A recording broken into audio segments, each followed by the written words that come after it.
गणे मंगलम कुंदकुंदाद्यो जैनधर्मोऽस्तु मंगलम् सर्वमंगलमांगल्यं सर्वकल्याणकारकं प्रधानं सर्वधर्माणां जैनं जयतु शासनम्।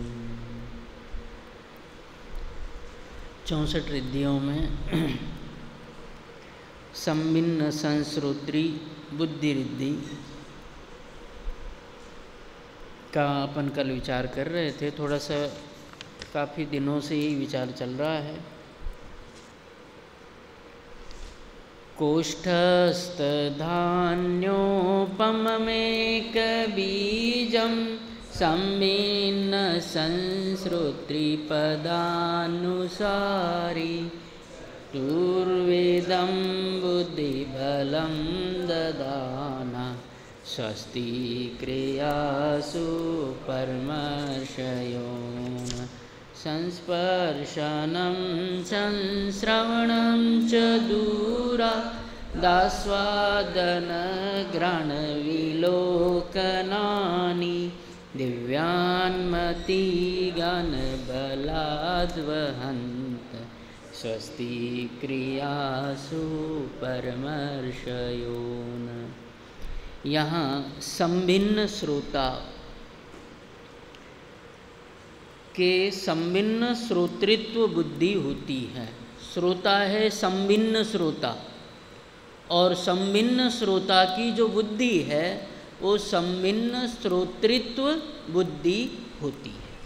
श्रोता तो है संभिन्न, और ऐसे संभिन्न श्रोता की जो बुद्धि है उस संभिन्न श्रोता की बुद्धि को संभिन्न श्रोतृत्व बुद्धि कहते हैं। दूसरी बात कि श्रोतस इंद्रियों का नाम है। किसका नाम है? इंद्रियों का। श्रोतस इंद्रियों का नाम है। जिस श्रोता की इंद्रिया सब विषयों से संभिन्न होती है वह संभिन्न श्रोता कहलाता है। श्रोतस अर्थात इंद्रिया, इंद्रिया जिस श्रोता की सब विषयों से संभिन्न होती है उसे संभिन्न श्रोता कहते हैं। मतलब उस श्रोता को इंद्रियों से और विषयों से, मतलब विषय दूर है। ये प्रश्न क्यों, ये ऐसा क्यों कहा गया कि भाई विषय इतनी दूर का, इंद्रियां यहाँ, तो इतने दूर के विषय को कैसे ग्रहण करती है, तो उसकी चर्चा भी आगे करेंगे। लेकिन यहाँ ये सिद्धांत बताया कि इन विषयों को ग्रहण करने के लिए इंद्रियों के वहाँ समीपता या संयोगीपना आवश्यक नहीं है। संभिन्न श्रोतृत्व बुद्धि में कल ये बताया था कि ये 3 प्रकार के कथन इसके बारे में आते हैं। कि एक आचार्य धवलाकार कहते हैं कि बहुविध और क्षिप्र, इन 3 ज्ञान की प्रकृतियों के उत्कृष्ट क्षोभशम से प्रकट होती है। दूसरा श्रोत्रेंद्रियावरण, श्रुत ज्ञानावरण और वीर्यांतराय कर्म के उत्कृष्ट क्षोभशम से अंगोपांग नाम कर्म के विशिष्ट प्रकार के उदय से ये संभिन्न श्रोतृत्व बुद्धि रिद्धि प्रकट होती है। चौथा। तीसरा कि राजवार्तिक में आचार्य कहते हैं कि तपोबल विशेष से ये प्रकट होती है। ठीक है। अब ऐसे अलग अलग आचार्यों के अलग अलग मत है। और एक बात इसमें ये बतानी थी कि संभिन्न श्रोतृत्व जो बुद्धि रिद्धि है वह बुद्धि रिद्धि कितना ज्ञान करती है।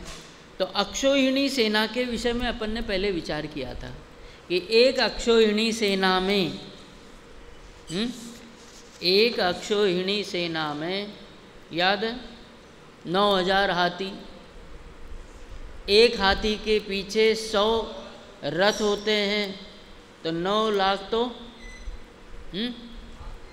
रथ हो गए, और एक रथ के पीछे 100 घोड़े होते हैं तो 9 करोड़ घोड़े हो गए, और एक घोड़े के पीछे 100 मनुष्य होते हैं तो कितने हो गए?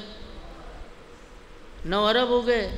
इस प्रकार के ये तो हो गई एक अक्षौहिणी सेना। ऐसी 4 अक्षौहिणी सेना में जितने भी मनुष्य और पशु आदि होते हैं उनकी जो भी आवाज़ युगपद होती है, अलग अलग नहीं होती, युगपद होती है। कितनी सेनाएं? 4 अक्षौहिणी सेना 12 योजन लंबे क्षेत्र में, 9 योजन चौड़े क्षेत्र में रहती है। उनकी आवाज़ 4 अक्षौहिणी सेना के पशु आदि की आवाज़ एक साथ युगपद, अक्षर रूप अनक्षर रूप युगपद उत्पन्न होने वाली ध्वनि को, आवाज़ को जानने वाले, न केवल जानने वाले बल्कि उसका एक ही समय में उत्तर देने वाले। बात समझ में आ गई कि उसका उसी समय जो उत्तर है, क्या पूछा गया तो उसका उत्तर देने की योग्यता वाली जो बुद्धि होती है, ऐसी बुद्धि को यहाँ तो 4 आदमी बोल रहे हो तो कितनी हालत खराब हो जाए, हाँ? नहीं आई बात समझ में? 2-4 आदमियों से ही परेशानी हो जाए। ज्ञान की विचक्षणता है, ज्ञान की ये विचक्षणता है कि 4 अक्षौहिणी सेना हो। और ये 4 अक्षौहिणी सेना की बात धौला में आई है कि 4 अक्षौहिणी सेना में जितने भी तिर्यंच मनुष्य पशु आदि है उनकी जो आवाज़ है उनको सुनना। और एक प्रसंग, ये तो चक्रवर्ती की बात है, एक सामान्य जो बात आगे बता रहा हूँ। ये तो मुनियों की रिद्धि तो कोई अलौकिक ही होती है कि एक बार चक्रवर्ती की सेना में 2 सैनिक आपस में बात कर रहे थे। उसमें से एक सैनिक कह रहा था कि देखो युद्ध तो हम लड़ते हैं और नाम चक्रवर्ती का होता है, युद्ध तो हम लड़ रहे, नाम चक्रवर्ती का हो रहा है। उस सेना के बीच में मतलब जो झुंड था वहाँ कहीं बात कर रहे थे, लेकिन संभिन्न श्रोतृत्व जो बुद्धि है, हालांकि वो संयमी नहीं होता उस काल में, वो यहाँ जो अर्घ्य चढ़ाया या जिसकी चर्चा है वो तो मुनिराजों की है, लेकिन उसके कान तक वो बात पहुँच गई। कौन सी? कि लड़ते तो हम हैं और नाम चक्रवर्ती का होता है। तो उसने अपना मतलब बनावटी रूप से उंगली टेढ़ी की और सैनिकों से कहने लगे कि मेरी उंगली सीधी कर दो। और ऐसा उल्लेख आता है कि पूरी सेना लग गई लेकिन उसकी उंगली सीधी नहीं हो पाई। वो साकले वाकले डलवा दी थी, सब कुछ किया, और सारी सेनाएं, और फिर तो अलंकारिक वर्णन होता है, इन्होंने सीधे थोड़ा सा उंगली अपनी सीधी कर ली, सारी की सारी सेना गिर गई। तो कहने का मतलब सारी जितनी भी सेना होती है उससे भी अधिक बल, कोटि भट्ट श्रीपाल, भट्ट योद्धा, 1 करोड़ योद्धाओं का बल अकेले श्रीपाल में था। कि ऐसे वो तो शक्ति की बात है, और यहाँ सिर्फ ज्ञान की चर्चा करनी है कि वो उनमें से, उस भीड़ में से भी चक्रवर्ती ने वो बात सुन ली थी, और सुन करके जो भी उन्होंने किया। कहने का मतलब संभिन्न श्रोतृत्व बुद्धि, ये 4 अक्षौहिणी सेना के मनुष्य और पशुओं के आवाज़ के बाद भी मतलब इन सब का युगपद सुनना और सुन करके समझ भी लेना और उसका जवाब भी दे सकते हैं, ऐसी ये बुद्धि होती है। अब तीसरा श्लोक आज प्रारंभ करते हैं और जल्दी ही इसको पूरा भी करते हैं कि यह है संस्पर्शनम संश्रवणम च दूरा दास्वादन ग्राण विलोकनानि दिव्यान्मति ज्ञान बलाद्वहंत स्वस्ति क्रियासु परमर्षयोन। संस्पर्शनम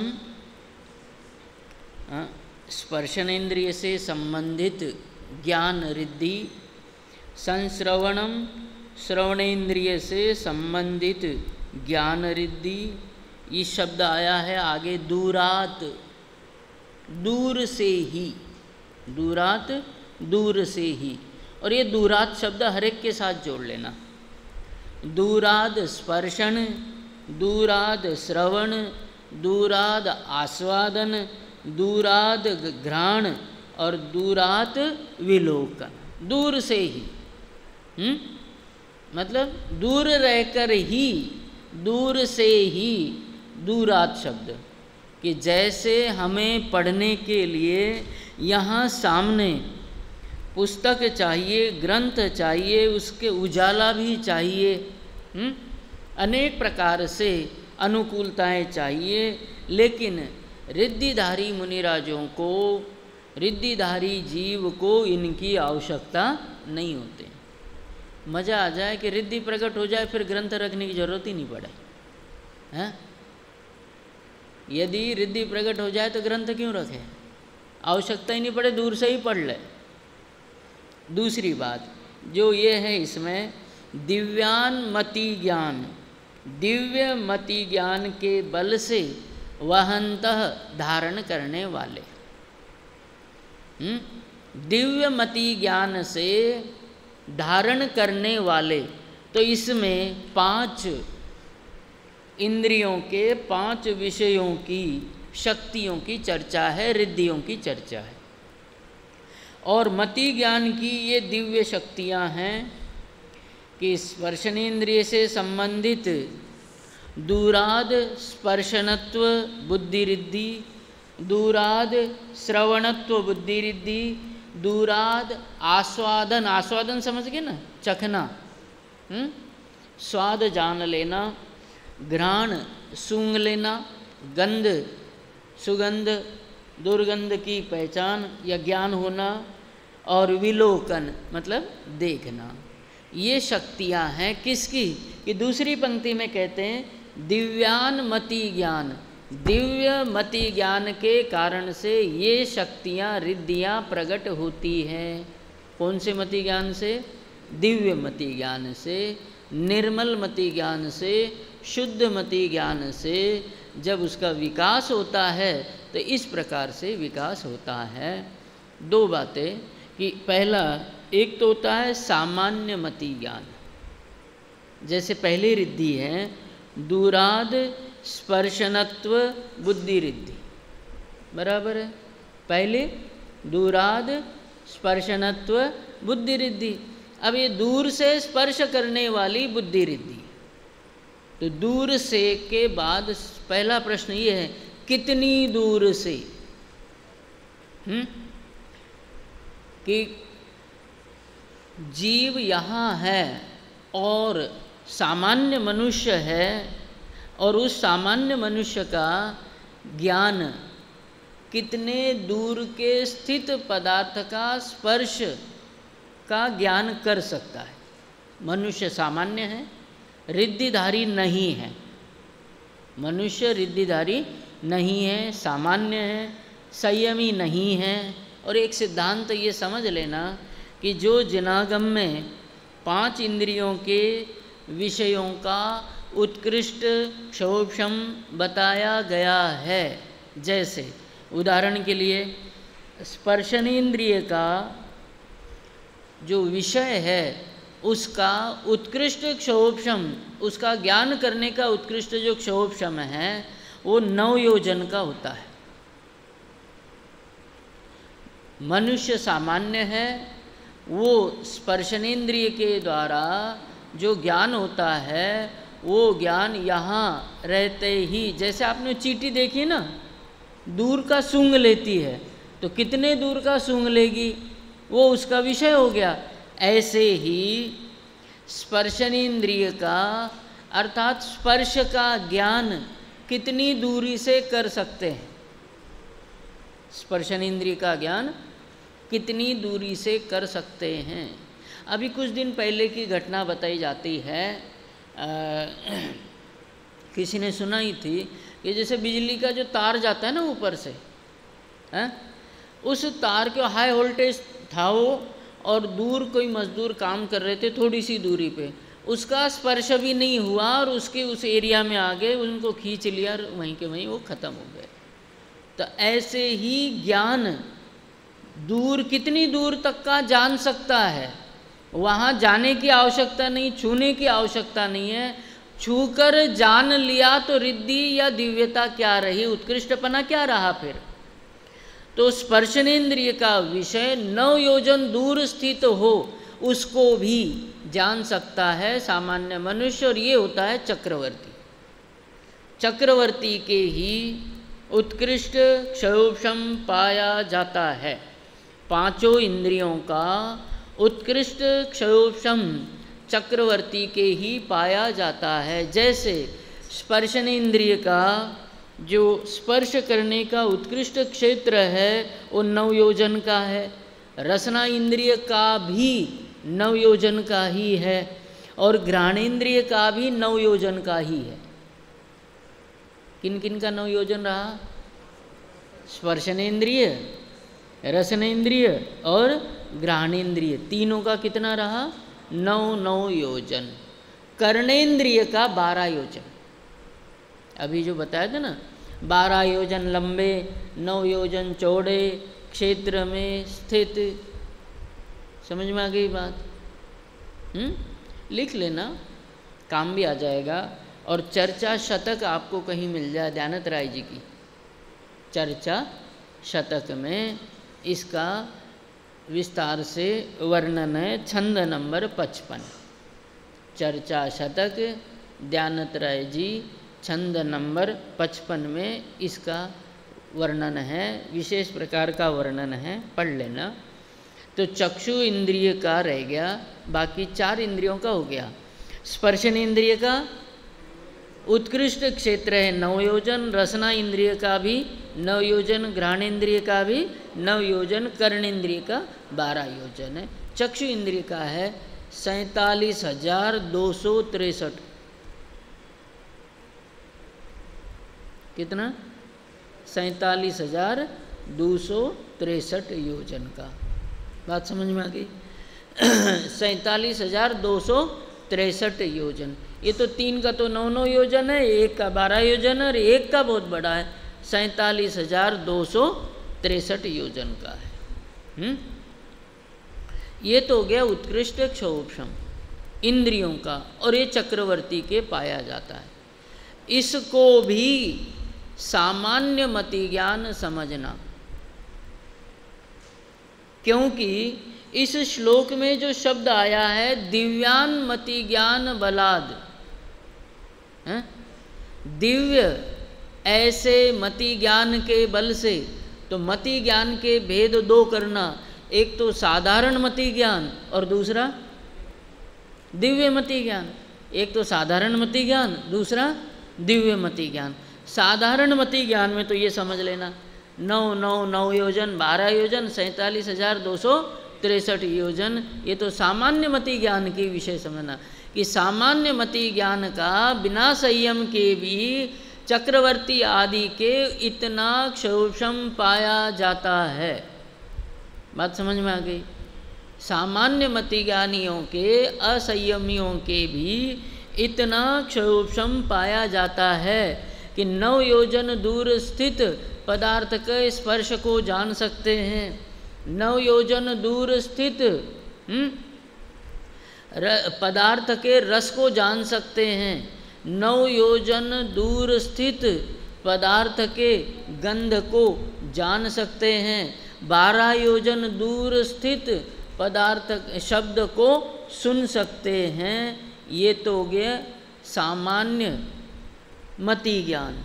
और चक्षु इंद्रिय की अपेक्षा 47,263 योजन दूर पदार्थ को देख सकते हैं, उसका रूप आकार प्रकार देख सकते हैं। ये कौन सा दिव्य मति ज्ञान नहीं है जिसकी चर्चा यहाँ है, वो दिव्य मति ज्ञान ये नहीं है, ये तो सामान्य मति ज्ञान। हाँ जी,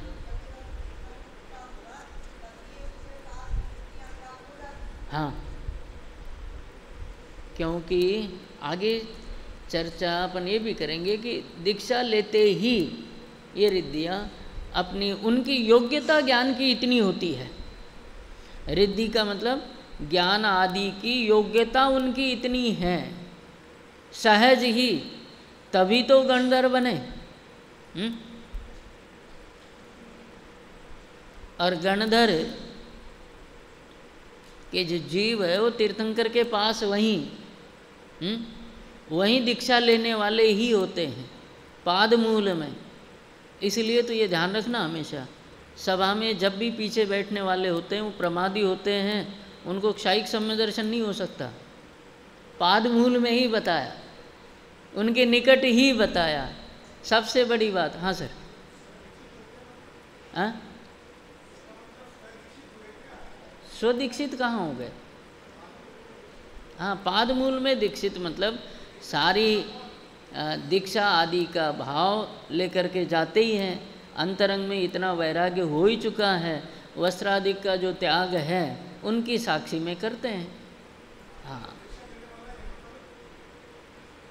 कि आज दीक्षा देना करने का विधि विधान वहाँ नहीं, तीर्थंकर तो किसी को देते ही नहीं है। कहने में यही आएगा कि तीर्थंकर परमात्मा ने दीक्षा दी, बड़ा उपकार किया, लेते स्वयं ही है, स्वयं ही लेते हैं वो। और यही कहने में आएगा कि तीर्थंकर परमात्मा का बड़ा उपकार है उनके द्वारा। जैसे गज कुमार मुनि का भी उल्लेख आता है। गज कुमार मुनि दिव्य ध्वनि सुनने के लिए गए, वहाँ भगवान से दीक्षा की याचना की। अब जो भी दिव्य ध्वनि में आता होगा, हर प्रकार का वर्णन तो उसमें है नहीं, वहाँ दीक्षा ले ली। बातें नहीं, बड़े प्रमादी। और वैसे परिणाम भ्रष्ट तो नहीं कह सकते, स्वाध्याय भ्रष्ट जरूर कह सकते हैं। बात यह है कि दिव्यमति ज्ञान उनको प्रकट होता है। तो दिव्यमति ज्ञान का स्वरूप क्या है? ये तो सामान्य मति ज्ञान कह दिया। 9 योजन 9 योजन 9 योजन 12 योजन 47,263 योजन भिन्न भिन्न इंद्रियों का ये उत्कृष्ट विषय का क्षोभशम है क्षेत्र की अपेक्षा से। तो इसमें दिव्यता नहीं है, ये रिद्धि वाली बात नहीं है, क्योंकि इतना ज्ञान तो चक्रवर्ती को बिना रिद्धि के ही हो रहा है। तर्क समझ में आ गया? इतना ज्ञान तो चक्रवर्ती को बिना रिद्धि के ही प्रकट हो रहा है, तो इसमें दिव्यता कहाँ रही? तो दिव्यता के लिए ये बताया गया कि जो उत्कृष्ट क्षोभशम है उससे संखेज जोयन ठियाणम, धौला में ये शब्द आते हैं। क्या शब्द आते हैं? धौला में नहीं, तिलोय पन्नति में। तिलोय पन्नति के शब्द है कि संखेज जोयन ठियाणम, कि संख्यात योजन दूर स्थित पदार्थ को क्षेत्र की अपेक्षा से। इससे क्या समझ में आ रहा है आपको? कि किसी का स्पर्श का ज्ञान करने के लिए उसको छूने की आवश्यकता नहीं है। ये प्रश्न किया गया ग्रंथों में कि ये कैसे संभव है? कुछ पदार्थ तो, कुछ इंद्रियां तो विषय को ग्रहण करके ही जानती है। जैसे रसना इंद्रिय है, रसना इंद्रिय में पदार्थ का रस कैसा है चखे बिना कौन बताए? नहीं आई बात समझ में? ये तो ज्ञान के अल्प क्षोभशम की अपेक्षा से कथन है कि गुड़ कितना मीठा है ये जानने के लिए जीभ पर उसको रखना जरूरी है। किसके लिए? हीन ज्ञान वालों के लिए, जिनके ज्ञान का क्षोभशम उत्कृष्ट होता है, विशेष होता है, उनको गुड़ जीभ पर रखने की आवश्यकता नहीं है। 9 योजन स्थित मतलब 9 योजन दूरी पर रहने वाले गुड़ को चक्रवर्ती भी बिना चखे बता सकता है। समाधान शास्त्रों में ये किया गया, ये प्रश्न उठाया गया इसी रिद्धि आदि के संबंध में कि इंद्रियों का विषय ग्राह्यत्व नहीं है, मतलब ग्रहण करके ही जान सकते, ऐसा नहीं है। विशेष प्रकार का ज्ञान तो पदार्थों को ग्रहण किए बिना भी होता है। अब दिव्यता क्या है? कि दिव्यता ये है 9 योजन 9 योजन 9 योजन आदि जो विषय बताए, ये तो दिव्यमति ज्ञान के विषय नहीं है, सामान्य मति ज्ञान के विषय है, इनसे भी संख्यात योजन दूर। किनसे? जैसे स्पर्शनेन्द्रिय है, स्पर्शनेन्द्रिय का जो विषय है वो क्षेत्र की अपेक्षा से कितनी दूरी का है? तो 9 योजन की दूरी का है। अब 9 योजन की दूरी में स्थित पदार्थ को तो चक्रवर्ती वैसे ही जान लेगा। तो संयमियों के जो रिद्धि प्रकट होती है, अलौकिक रिद्धियाँ प्रकट होती है। देखो एक बात और कि रिद्धियाँ और रिद्धिधारियों को जो नमस्कार किया गया, रिद्धियों के चमत्कार को देखकर नहीं किया गया, ये बात अच्छी तरह से जान लेना। क्योंकि रिद्धियाँ मोक्ष मार्ग में कुछ भी कार्यकारी नहीं है, अकिंचित कर है। रिद्धियाँ तो पड़ी रहती है। ऐसा भी नहीं है कि जिनको रिद्धि प्रकट होती है उनके विशेष विशुद्धि रिद्धि के कारण से होती होगी, ऐसा नहीं है। बल्कि उल्टा है कि जिनके विशेष विशुद्धि पाई जाती है उनके ऐसे रिद्धियाँ प्रकट होती है। राजवार्तिक में लिखा है ना कि तपो विशेष बल लाभ आपादित, ये रिद्धियाँ कैसे प्रकट होती है? विशेष तपस्वियों के, विशेष साधकों के, आत्मा की विशेष साधना करने वाले जीवों के रिद्धियाँ प्रकट होती है। रिद्धि के लक्ष्य से रिद्धियाँ प्रकट नहीं होती है, आत्मा के लक्ष्य से। जब वो लक्ष्य तीव्रपने साधा जाता है तब जाकर के इस प्रकार की रिद्धियाँ अपने आप प्रकट होती है। मूल काम तो साधक का आत्मा की आराधना करना ही है। यदि आत्मा की आराधना ध्यान होता हो तो वह अध्ययन पर भी उपयोग नहीं देता। इसलिए टोडरमल जी ने लिखा है कि मुनिराजों के तो 2 ही कार्य होते हैं। कौन से? मंदिर तोड़वाना, नए मंदिर बनवाना। है? मुनिराजों के तो 2 ही कार्य होते हैं। कौन से? ध्यान और अध्ययन, 2 ही कार्य होते हैं। नहीं है बात समझ में? कितनी कितनी निंदा करते हैं मुमुक्षुओं की। खैर विषय ये है कि मुनिराजों के 2 काम कौन से? कौन से? ध्यान और अध्ययन। इसमें भी मुख्य कार्य कौन सा? ध्यान है। क्यों? कि जब ध्यान में उपयोग नहीं लगता है तब अध्ययन करते हैं। उपयोग यदि ध्यान में रहे तो अध्ययन भी नहीं करते। ध्यान की मुख्यता होती है। तो जो सच्चा साधक है वो ध्यान ही, आत्म ध्यान ही करता है, ध्यान ही लगाता है। लेकिन वहाँ उपयोग न लगे तब जाकर के दूसरे काम करता है, मतलब अध्ययन आदि के कार्य करता है। यदि उपयोग ध्यान में लगे तो ध्यान में ही लगाते हैं। रिद्धियों का आशय मेरा सिर्फ इतना सा था कि रिद्धियों का आत्म ध्यान से कोई लेना देना नहीं है। रिद्धियाँ प्रकट हो जाए या रिद्धियाँ पड़ी रहे तो भी उसका, या रिद्धिधारी मुनिराजों को विशेष कर्म निर्जरा होती हो, ऐसा कुछ भी नहीं है। बल्कि रिद्धि की ओर उपयोग चला जाए, उसके स्वरूप की ओर उपयोग चला जाए तो उतनी देर तक उपयोग बाहर चला जाएगा। उनकी भाषा में कहे कि उपयोग उतनी देर तक भ्रष्ट रहेगा, अर्थात स्वरूप से भ्रष्ट रहेगा।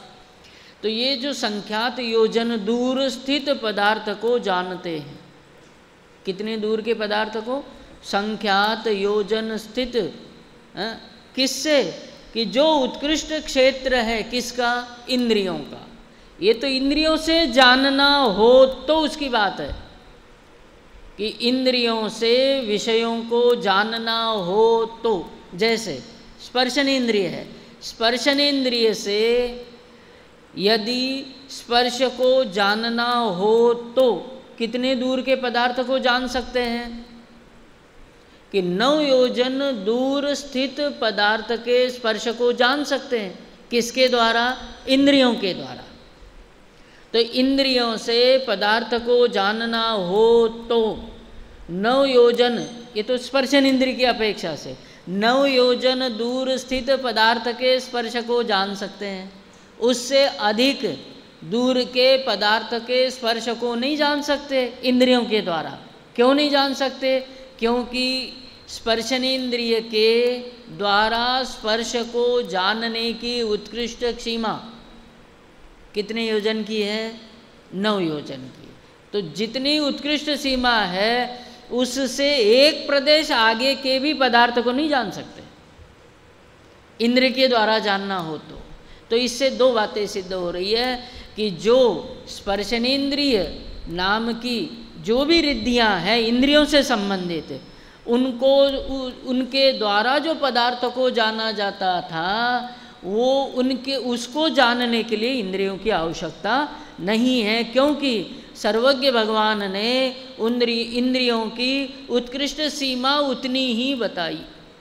यहाँ क्या लेना कि स्पर्शनेन्द्रिय के विषय को, बात पकड़ में आ गई? स्पर्शनेन्द्रिय के द्वारा विषय को नहीं,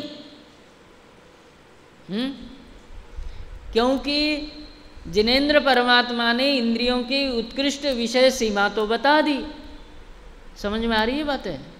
समझ में तो आ रही होगी कि इंद्रिय के द्वारा यदि जानना हो तो, इंद्रिय के द्वारा यदि जानना हो तो, जैसे उदाहरण के लिए ऐसा ही समझ सकते हैं कि कोई छात्र है, उसको लिखने के लिए दिया गया तो वो बिना रुके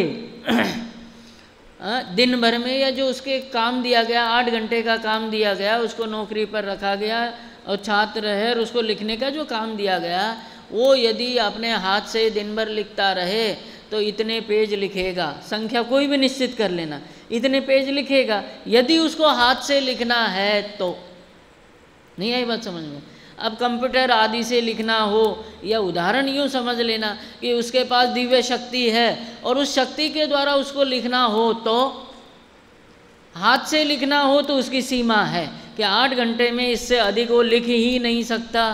लेकिन उसके पास और साइंस विज्ञान आदि का जो कोई भी चमत्कार सामने आया हो, या यूँ समझ लीजिए उसके पास दिव्य शक्ति है तो हजारों पेज लिख सकता है।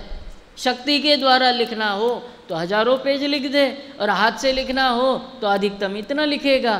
तो वैसे ही इंद्रियों के द्वारा स्पर्श करना हो तो इंद्रिय के माध्यम से जानना है, इंद्रियों के माध्यम से जाना जाएगा तो 9 योजन से दूर, अधिक दूर पदार्थ को नहीं जान सकते। अधिकतम कितने दूर के पदार्थ को जान सकते हैं? इंद्रियों के द्वारा, यदि स्पर्शनेन्द्रिय के द्वारा जानना हो तो 9 योजन। अब जो रिद्धि है दूरात् स्पर्शनत्व रिद्धि, वहाँ तिलोय पन्नत्तिकार लिखते हैं कि संखेज जोयन ठियाणम, संख्यात योजन दूर, उत्कृष्ट सीमा जो इंद्रियों की है उससे भी संख्यात योजन दूर स्थित पदार्थ के स्पर्श को जानने की जो शक्ति है उस शक्ति को कौन सी कहते हैं? दूराद स्पर्शनत्व बुद्धि रिद्धि कहते हैं।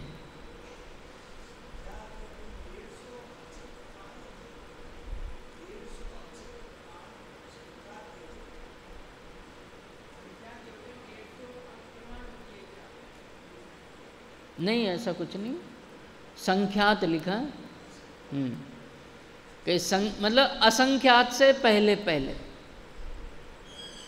क्योंकि ये प्रश्न भी, विकल्प भी आया था कि असंख्यात यहाँ क्यों नहीं लिखा, क्योंकि भ्रम से एक बार मेरे मुंह से असंख्यात शब्द भी निकल गया था एक आध जगह, फिर अपनी भूल समझ में आ गई कि ये सही नहीं है, क्योंकि ये मति और श्रुत ज्ञान का विषय चल रहा है यहाँ पर, और विशेषकर मति ज्ञान का। मति ज्ञान के 336 भेद आदि तो किए हैं, अब यहाँ मति ज्ञान का ही विषय है। तो ये जो मति ज्ञान का विषय है, तो मति ज्ञान का विषय होने से ये तो संख्यात ही रहेगा, क्योंकि संख्यात का ज्ञान करना ही मति ज्ञान का काम है, श्रुत ज्ञान का है। तो जहाँ तक श्रुत ज्ञान जानता है उतने विषय को संख्यात कहते हैं, और जहाँ श्रुत ज्ञान से आगे एक कदम भी आगे बढ़ गए तो वो अवधि ज्ञान का विषय हो जाता है। और असंख्यात से भी एक कदम आगे बढ़ गए तो केवल ज्ञान का विषय होता है। विषय तो श्रुत ज्ञान, अवधि ज्ञान और केवल ज्ञान के होते हैं, संख्यात, असंख्यात और अनंत। तो संख्यात योजन दूर, तो संख्यात में यथा योग्य घटा सकते हैं। अब 45 लाख योजन के बाहर तो पुद्गल होता नहीं, सॉरी 45 लाख योजन तो मनुष्य क्षेत्र है। अब वहाँ तक यदि जानना है तो 45 लाख योजन के भीतर भीतर का ही जानेंगे। तो मनुष्य लोक का जानना हो तो 45 लाख योजन, और अधिकतम एक राज्य हो गया आगे अंत तक। तो कुल इतनी बात इसमें है कि संख्यात योजन शब्द लिखा है, उसका ये खुलासा नहीं किया कि 100 योजन, 150 योजन, 200 योजन। इसलिए हम भी नहीं बता सकते कि कितनी संख्या होगी उसकी। हाँ, दूसरी बुद्धि रिद्धि है इसके आगे की संश्रवणम। तो इसी तरह से संश्रवणम समझ जाओगे आप लोग, इसी प्रकार से समझनी है। तो दूर का शब्द, कितने योजन दूरी का शब्द? संख्यात योजन दूर के स्थित शब्द को, और वैसे 9 योजन दूर के शब्द को इंद्रियों के द्वारा जानना हो तो 9 योजन दूर से अधिक दूरी के शब्द को नहीं जान सकते। बात समझ में आ गई? अरे ये तो समझ में आ गया ना, दूराद श्रवणत्व बुद्धि रिद्धि, इंद्रियों के द्वारा जानना हो तो 9 योजन से अधिक दूर के शब्द को नहीं सुन सकते। नहीं, कर्णेंद्रिय है, कर्णेंद्रिय की 12 योजन है कि 12 योजन से अधिक दूर के शब्द को, किसी ने 9 बोला था तो वही चलता रहा मेरे में, कि 12 योजन से अधिक दूर के शब्द को नहीं सुन सकते इंद्रिय के द्वारा ज्ञान करना हो तो। लेकिन संश्रवणत्व बुद्धि रिद्धि जिनको प्रकट होती है वो संख्यात योजन दूर के स्थित पदार्थ को स्थित शब्द को सुन सकते हैं।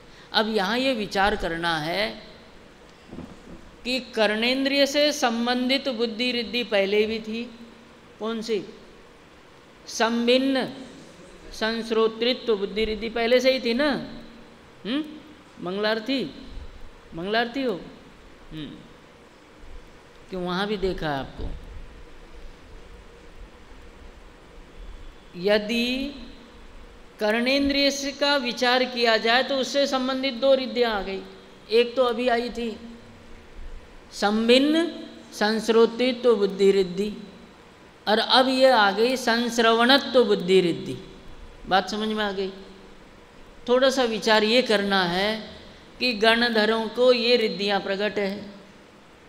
गणधर समोशरण छोड़ करके कहीं जाएंगे नहीं, समोशरण 12 योजन का ही है। अब उनको क्या जरूरत पड़ी कि संख्यात योजन दूर के शब्द को सुनने की? प्रश्न या शंका या जिज्ञासा समझ में आ रही है आपके? गणधरों के ये रिद्धियाँ प्रकट है। संभिन्न संश्रोतृत्व बुद्धि रिद्धि सुनने वाली वो पहले से ही प्रकट है।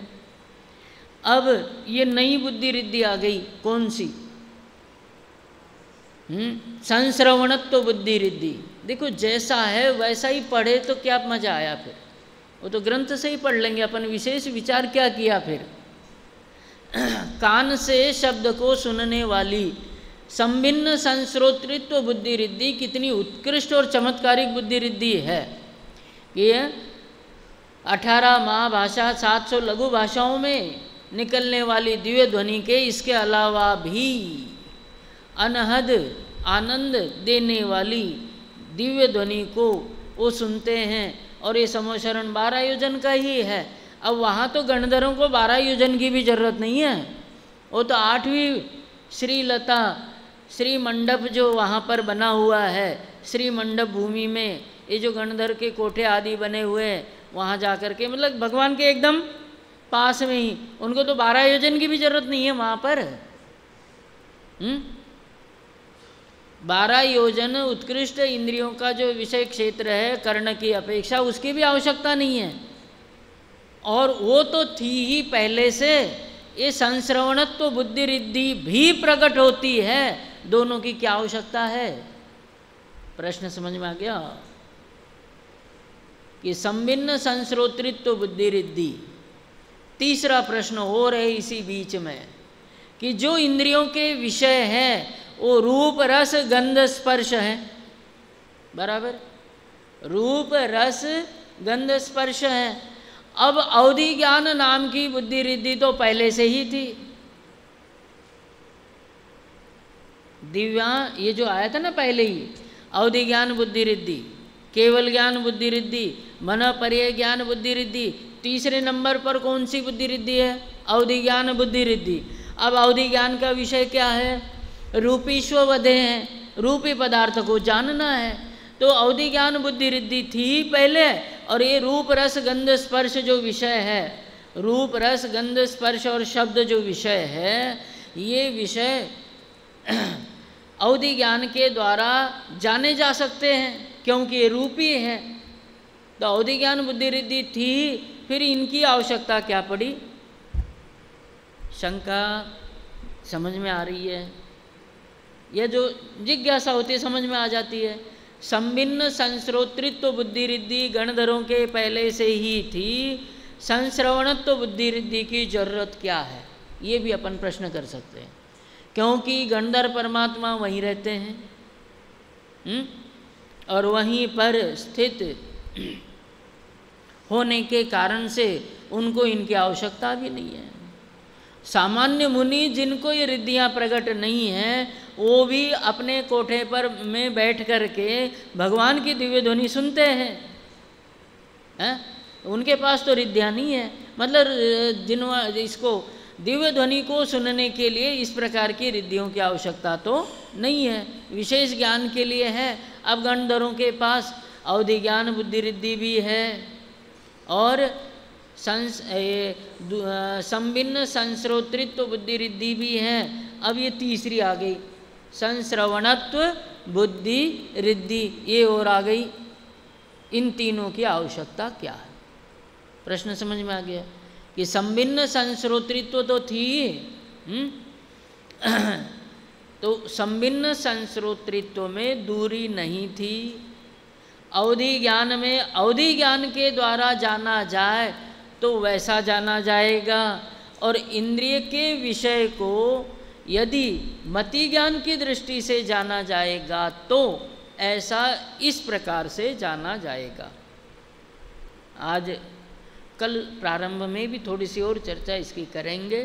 दूसरी बात कि ये जो रिद्धियाँ हैं केवल एक ज्ञान की रिद्धि नहीं है, उनका अवधि ज्ञान होता है तो वो भी दिव्य होता है। गणधरों के आवश्यकता जरूरत वाली बात नहीं है। जैसे राम का महल नंद्यावर्त महल था, अब 7 खंड का था, अब रहने को तो एक खंड में ही रह सकते थे, वो नहीं है बात समझ? रहने को तो एक खंड में ही रह सकते हैं, बड़े बड़े मकान बनाते हैं, रहने को तो एक कमरे में भी रह सकते थे, नहीं है बात समझ में? बाकी एक आशय ये भी है कि ये उनके वैभव का प्रतीक है। ये तुम्हारी बुद्धि है कि इसकी क्या जरूरत है और इसकी क्या जरूरत है, कि मति ज्ञान भी यदि दिव्य हो जाता है, उनका मति ज्ञान भी दिव्य हो जाता है। रिद्धिधारी मुनिराजों के यदि मति ज्ञान प्रकट हो जाए और वो मति ज्ञान वाली रिद्धि उनको प्रकट हो जाए, मति ज्ञान तो प्रकट रहता ही है, मति ज्ञान वाली रिद्धि प्रकट हो जाए तो उनका मति ज्ञान भी दिव्य होता है। केवल अवधि ज्ञान ही नहीं बल्कि मति ज्ञान भी, श्रुत ज्ञान भी, अवधि ज्ञान भी यदि रिद्धि के द्वारा प्रकट होता है, या वो रिद्धि से प्रकट होने वाला मति ज्ञान दिव्य ही होता है, अलौकिक ही होता है। ये व्यापारी की दृष्टि से मत सोचना ये था तो इसकी क्या जरूरत थी। एक तर्क ये भी है, ये तो उनके वैभव का प्रतीक है कि दिव्य ज्ञान यदि मति ज्ञान भी, इससे ये भी समझ सकते ना कि मति ज्ञान भी दिव्य हो जाए तो मति ज्ञान कोई सामान्य नहीं है, कि वो मति ज्ञान दिव्य हो जाए तो वो संख्यात योजन दूर स्थित पदार्थ के रूप को, रस को, स्पर्श को, सभी को जान सकता। कल चर्चा करेंगे अपन, आज का समय होने वाला है कि हाँ हाँ बराबर,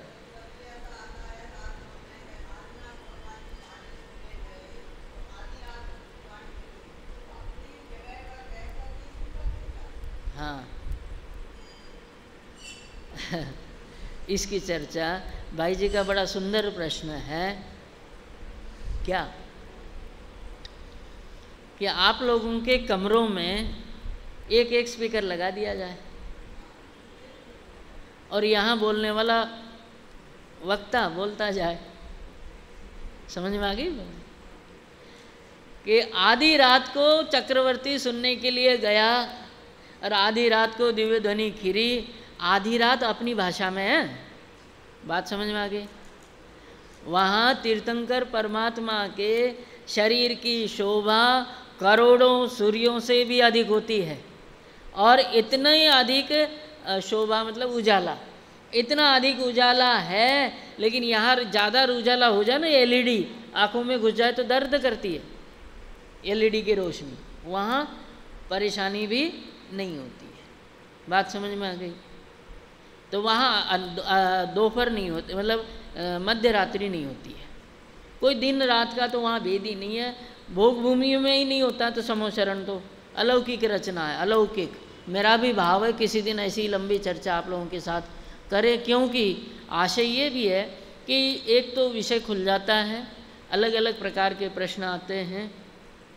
प्रश्न सुन लीजिए, समाधान का विचार अपन कल करेंगे। चक्रवर्ती के पास ये विशेष शोभम था और भगवान की दिव्य ध्वनि वो घर बैठकर सुन नहीं सकता क्या? उसको आधी रात को वहाँ जाने की क्या जरूरत पड़ी? प्रश्न ये है ना? तो उसमें बहुत सारी बातें हैं। पहली बात तो ये कि इतनी दूरी से वो खुद सुन सकता था, इतनी दूर से प्रश्न नहीं कर सकता था। आपको आपके घर पर जो स्पीकर आदि लगे हुए हैं वहाँ पर आप सुन सकते हो, वहाँ से प्रश्न नहीं कर सकते। एक बात। दूसरा, विनय सबसे बड़ी बात। रत्नग्रंथ श्रावकाचार्य में तो बहुत ज़्यादा, जिनवाणी का नाम यदि ऐसा है समय सार तो आपको ऐसा ही रखना चाहिए, यूं रखो तो भी अविनय है। विनय को बहुत ज़्यादा प्राधान्य दिया गया। जिस डायरी में हम लिखते हैं वो डायरी कभी भी जिनवाणी के ऊपर नहीं आनी चाहिए। अब ये चारित्र जो है ना असंख्यात प्रकार का, इसकी चर्चा नहीं कर सकते हम। बात समझ में आ गई? सुन सकता है, प्रश्न नहीं कर सकता, विनय वाली बात है। और सबसे बड़ी बात कि साहब हम घर बैठे ही सुने ना, यहाँ करके क्यों सुने? पहली बात, एक तो आपके परिणामों में प्रमाद है। बात समझ में आ गई? दूसरी बात, घर पर सुनने का परिणाम, मान लीजिए किसी का स्वास्थ्य खराब है, घर पे ही सुन रहा है, उसकी बात अलग है, उसकी यहाँ चर्चा मत करना। कि यहाँ आकर के यदि आप सुन सकते हैं तो हॉल में बैठ कर के जो परिणामों की विशुद्धि होगी वो घर बैठे 3 काल में भी परिणामों की विशुद्धि नहीं हो सकती है। आप ये कहो कि हम तो वहीं से, कई बच्चे बाहर भी बैठ कर के सुनते हैं, कोई इधर उधर बैठ कर के सुनते हैं, उनकी अविरति में प्रमाद भरा हुआ है। क्योंकि यहाँ बैठकर सुनने के लिए आपको हर तरीके से परिणामों की संभाल करके सुनना पड़ता है। ये अलग बात है, कुछ लड़के हंसते हुए बात करते हुए भी सुन ले, ध्यान बिना ध्यान के भी सुन ले, लेकिन फिर भी परिणामों की विशुद्धि यहाँ विशेष पाई जाती है। इसलिए पादमूल का प्रयोजन भी यही है कि यही प्रश्न किया गया कि तीर्थंकर नहीं, केवली श्रुत केवली के पादमूल में क्षायिक सम्य दर्शन होता है। तो ऐसा क्यों? ऐसा क्यों है?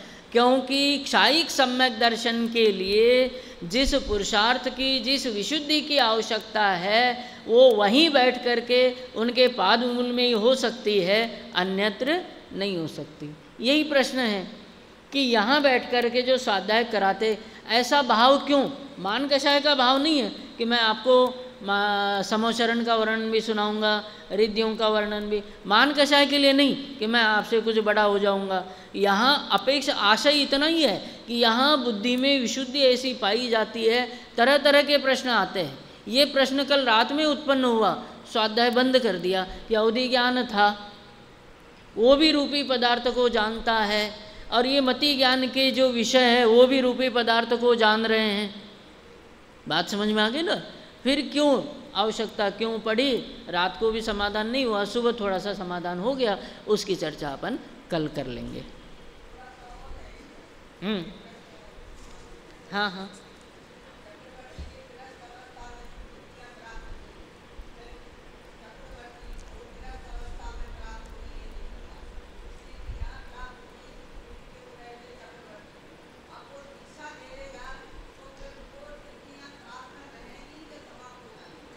उनका त्याग करके ही लेता, नहीं आया।